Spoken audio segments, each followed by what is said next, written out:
Salut la compagnie, c'est Papy Nando comme mes petits-enfants m'appellent.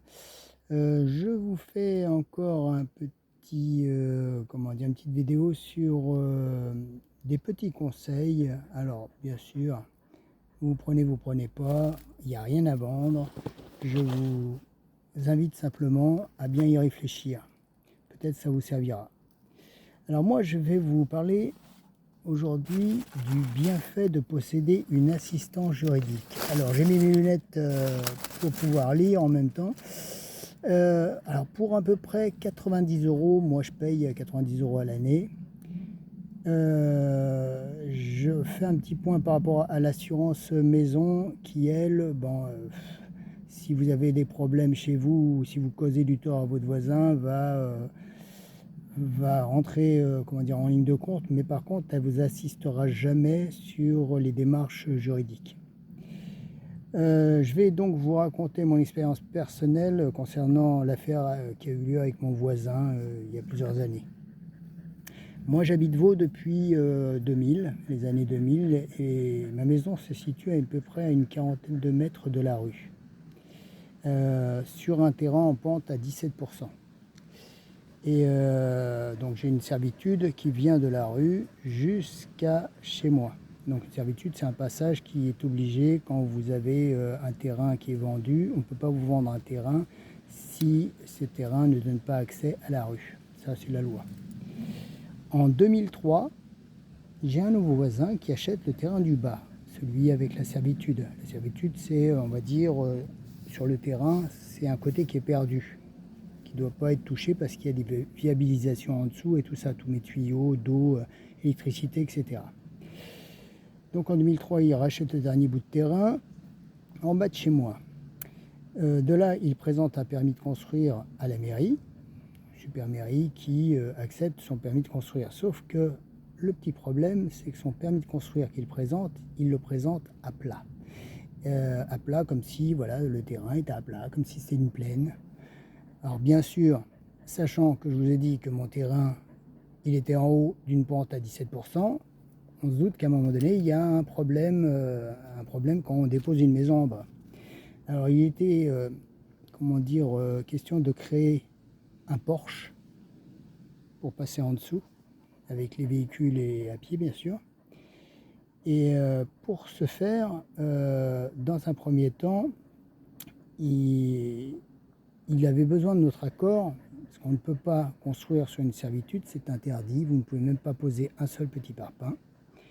Donc dans un premier temps, il devait simplement nous contacter pour nous demander notre accord. Alors au début on était un peu réticents, mais après il nous a fait comprendre que auquel cas il est obligé de nous attaquer en justice pour pouvoir avoir gain de cause. Alors on ne voulait pas partir sur de mauvaises bases, donc ma femme et moi lui avons signé un accord comme quoi oui, il pouvait construire un petit muret qui permettait ensuite de faire le porche et qu'on puisse continuer à passer sur la servitude normalement et sa maison aurait été en hauteur. Je reprends la vidéo, nous avons eu des petits passeurs en vélo, des petits jeunes, mignons, petit couple. Voilà, donc de là, on lui signe et là, le début des problèmes puisque la construction de mon voisin commence.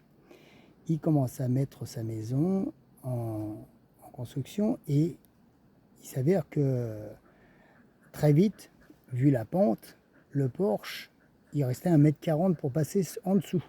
Donc, quand vous montiez au niveau de la pente, il vous restait, son porche a été à peu près 2,50 m ou 70 m, vous enlevez 17%, ça fait 1,70 m pratiquement au bout de 10 mètres. Donc c'est arrivé très vite qu'il nous restait plus qu'1,40 m. Ma fille à l'époque qui avait 10 ans, qui faisait je crois 1,40 m, elle passait tout juste. Et donc de là, on a appelé la mairie en disant non, il y a un problème, on ne peut plus passer, déjà les voitures c'était même plus la peine, donc il y a un problème, est-ce que vous pouvez jeter un œil dessus? La police municipale est venue et elle a stoppé les travaux. On était content. Et ensuite il est reparti, donc à un moment donné c'est reparti au niveau de la mairie et monsieur à ce moment-là, mon voisin, pour qu'on puisse passer de notre hauteur, il a carrément décaissé la terre de la pente. Donc il a mis à plat, ce qui a fait en fait sur 10 mètres à plat et d'un seul coup une énorme pente qui montait plus de 17%, mais qui est passée à 25%. Et bien sûr, comme en dessous il y avait mes tuyaux, tous nos tuyaux de viabilisation, eau, électricité et compagnie, étaient à fleur de ce qu'il avait déblayé. Donc on recontacte la mairie et de là, la mairie bloque les travaux. Et de là, lui nous a attaqué en justice parce qu'il avait une assistance juridique de commerçant. Et le fait d'avoir son assistante juridique, il nous a assigné et pour que justement les travaux puissent reprendre. Les travaux ont repris et nous, pour nous défendre, on voulait se défendre, mais finalement, on a appris qu'on ne peut pas se défendre, il faut prendre un avocat, quoi qu'il arrive. Donc, on prend un avocat, on se fait représenter, et c'est parti pour une bonne année de galère de tribunaux et voilà, de soucis psychologiques, vous ruminez. Et voilà, et puis il faut sortir l'argent pour l'avocat aussi parce que à chaque fois il y a des comment ça s'appelle, oui, des renvois au niveau des renvois d'appel et finalement on arrive à désigner un expert de justice qui lui est là pour vous départager, savoir qui dit vrai du faux. Et finalement, l'expert de justice va conclure que oui, il a un permis de construire à plat, mais il y a une pente, donc, et surtout, il lui a dit le fait qu'il y ait une maison derrière lui, ça, il ne peut pas l'oublier. C'est pas parce qu'il a un permis de construire qui lui dit oui, vous pouvez construire à plat, qu'il doit se laver de tout ce qui est autour de lui. Donc il a dit il faut que vous remettiez la pente de façon à ce que on puisse reprendre le véhicule, remonter à pied comme en voiture, comme c'était auparavant. Et donc on a bataillé pendant un an tout ça pour avoir 100% des torts pour lui. Donc on avait 100% raison, bien sûr. On s'est défendu, on s'est fait attaquer, on s'est défendu et finalement on a eu des dommages-intérêts plus remboursement d'avocat à hauteur, le tout réuni, ça nous a fait à peu près 3 000 €. Mais le problème, c'est que d'avocat, on en a eu pour à peu près 5 000 €. Sachant que c'était une époque où on n'avait pas forcément beaucoup d'argent à l'époque, ça ne nous arrangeait pas, donc on a perdu dans le lot 2 000 €.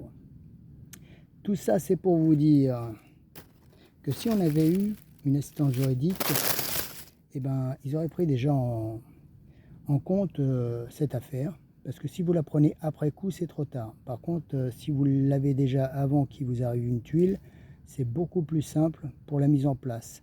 Soit vous les appelez, vous leur demandez des informations et très vite ils vous donnent la réponse. Vous avez le droit ou vous êtes en tort. Comme ça évite les conflits, voilà. Et de deux, sinon, ils peuvent exercer un moyen de pression de mise en demeure. Chose que moi j'ai faite par rapport au portable de ma fille où la société ne voulait pas lui rembourser son portable cassé. Et finalement, quand j'ai fait jouer l'assistance juridique et la mise en demeure a été prononcée, ils m'ont appelé et ils m'ont envoyé le chèque tout de suite pour ma fille. Ces gens-là, beaucoup de personnes comme ça, de sociétés, comptent sur le fait que vous n'ayez pas justement d'assistance juridique et que vous, sur la longueur, vous finissiez par lâcher prise parce que vous allez leur envoyer, vous allez téléphoner, leur envoyer plein de mails et tout ça, et ils vont faire la sourde oreille ou la mauvaise foi. Par contre, si vous les mettez en demeure, là, ils se bougent parce qu'ils savent que ça peut aller plus loin et qu'ils peuvent avoir des ennuis. J'ai eu aussi un souci de patinette récemment. J'ai pu aussi avoir gain de cause. Donc ils m'ont remboursé la patinette carrément. Hein. À chaque fois, il suffit simplement de lire tout ce qui est contrat, tout ce qui est marqué, ça compte, tout ce qui est les écrits restent, les paroles s'envolent.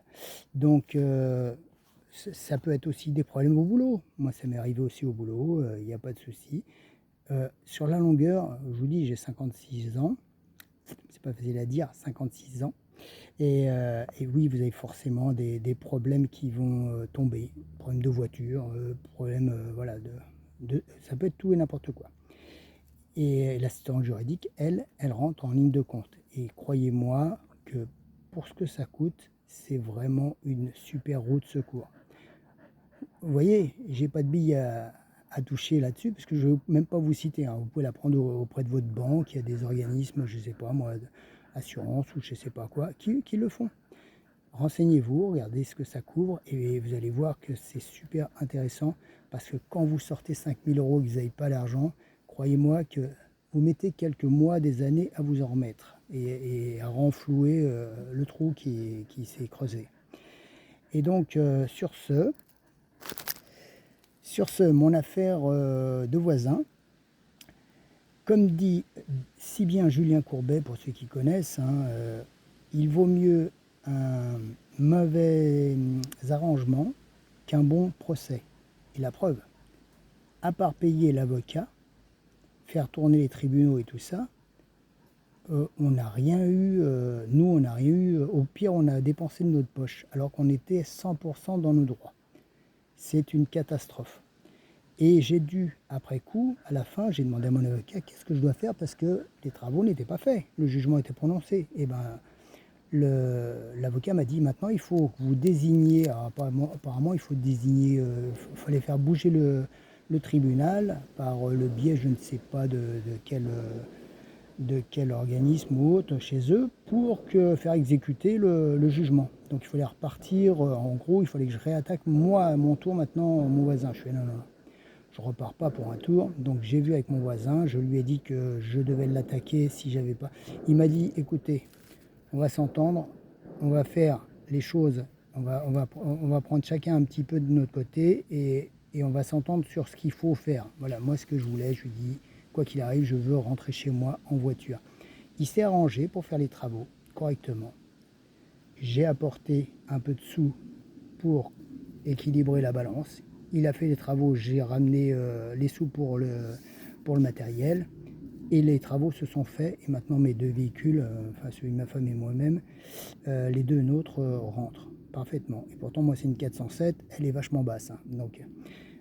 Donc on aurait dû s'arranger depuis le début et pas rentrer dans... Bah après c'est lui qui m'a... Voilà, comme je vous dis, ayez une assistance juridique parce que demain, même si vous dites non, moi j'irai jamais dans les tribunaux, si votre voisin vous attaque, vous n'avez pas le choix, vous serez obligé d'y aller.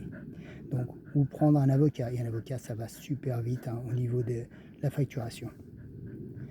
Et heureusement que je m'en sors un peu dans tout ce qui est administratif, parce que j'ai géré pas mal et j'ai fait un peu la secrétaire de l'avocat parce que je voulais pas qu'il oublie quoi que ce soit. Le moindre détail dans le procès, il vous use le cerveau. Je me suis réveillé des fois en pleine nuit en ayant eu peur d'avoir oublié quelque chose. Une fois, son avocat, pour la petite histoire, a dit à l'expert de justice, oui, mais sur l'acte de vente, il y a marqué qu'ils doivent passer de jour et de nuit à pied ou en voiture. Et moi, je lui ai dit non, sur mon acte de vente, c'est pas marqué à pied ou en voiture, c'est-à-dire l'un ou l'autre, c'est marqué à pied et en voiture, c'est-à-dire les deux impérativement. Donc ça, vous devez connaître voilà, vos papiers par cœur, vous devez les éplucher. Et ça, franchement, quand c'est pas votre métier, c'est très usant. Et n'oubliez pas que quand vous êtes dans un procès et tout ça, psychologiquement, vous avez intérêt à être fort. Moi, je suis pas quelqu'un de très fort. Hein. Je suis quelqu'un qui lâche pas facilement. Mais ça vous use beaucoup. Je vous dis, hein, je me suis réveillé la nuit transpirant en disant mince, j'ai oublié quelque chose. Et donc tout était écrit, tout était retranscrit à l'avocat et lui il a fini par voilà, avoir gain de cause 100%, mais finalement on a perdu plus qu'on a gagné. Voilà, donc je rabâche un peu, mais voilà, je m'en suis déjà servi beaucoup de fois de l'assistance juridique. Bien sûr, je l'ai eu qu'après mon conflit avec mon voisin. Et quand vous tombez sur des sociétés où vous avez des conflits de 200-300 euros, ils espèrent justement que vous n'ayez pas d'assistance juridique parce que vous allez laisser tomber et eux, ils vont gagner 200-300 euros. S'ils font ça à 1000 personnes, ça leur fait un beau petit chiffre dans la poche. Et quand vous comptez juste, j'aime bien compter un peu comme un fumeur va compter les sous qu'il va dépenser sur une année pour tous les paquets de clopes qu'il va fumer et qui vont partir en fumée. Si vous réfléchissez 2 petites secondes, 80 à 90 euros pour une année, moi j'en ai sorti 5000 en une année pour l'avocat, pour l'affaire avec mon voisin. Donc en gros, si vous calculez vite fait, en grosso modo, ça vous fait 55 ans que j'ai payé en une année. Il n'y a même pas à réfléchir. Voilà. À vous de voir maintenant. Salut la compagnie et portez-vous bien. Que le bonheur vous accompagne.